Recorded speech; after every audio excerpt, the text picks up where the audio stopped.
دوستو، رقبے کے لحاظ سے سب سے بڑے اور آبادی کے اعتبار سے سب سے چھوٹے صوبے کو قیام پاکستان کے بعد سے ہی سارے سویلین اور فوجی حکمرانوں نے اس کے سیاسی، معاشی اور سماجی حقوق سے محروم رکھا۔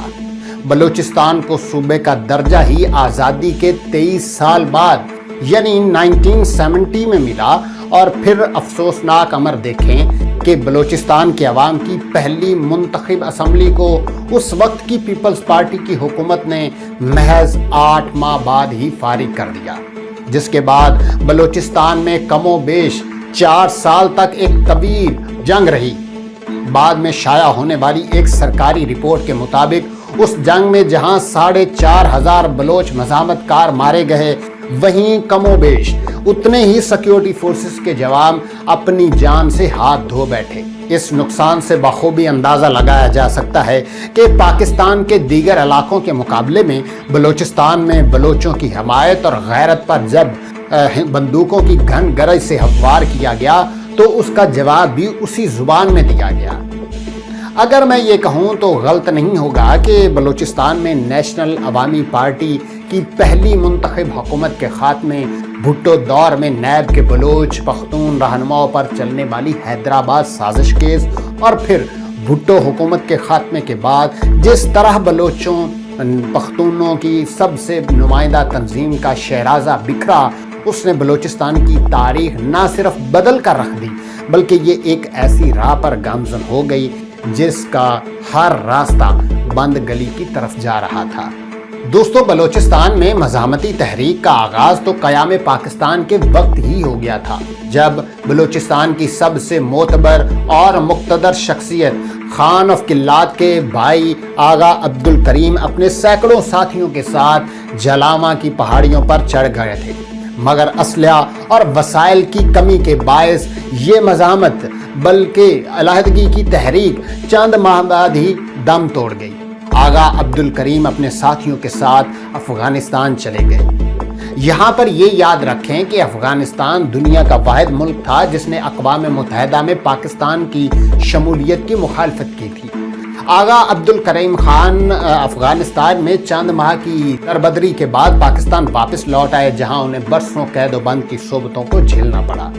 ایک دہائی کے بعد یعنی 1958 میں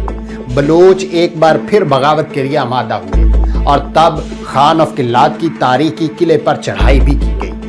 نصف صدی گزر گئی مگر ابھی تک یہ ایک راز ہے کہ پاکستان کے حق میں ووٹ دینے والے خان آف قلات نے ہمارے روایتی پڑوسی دشمن ملک سے مل کر آزاد بلوچستان کی سازش کی، یا پھر وہ ایک خود سازش کا شکار ہوئے۔ اس صورتحال کا تانا بانا اس وقت کے صدر اسکندر مرزا سے مل رہا تھا، جو فوج کے سربراہ جنرل ایوب خان سے گٹھ جوڑ کر کے اس زمین پر پہلے مارشل لا کی بنیاد رکھنا چاہتے تھے، اور اس کے لیے خان آف قلات کی نام نہاد بغاوت ایک بہانہ تھی۔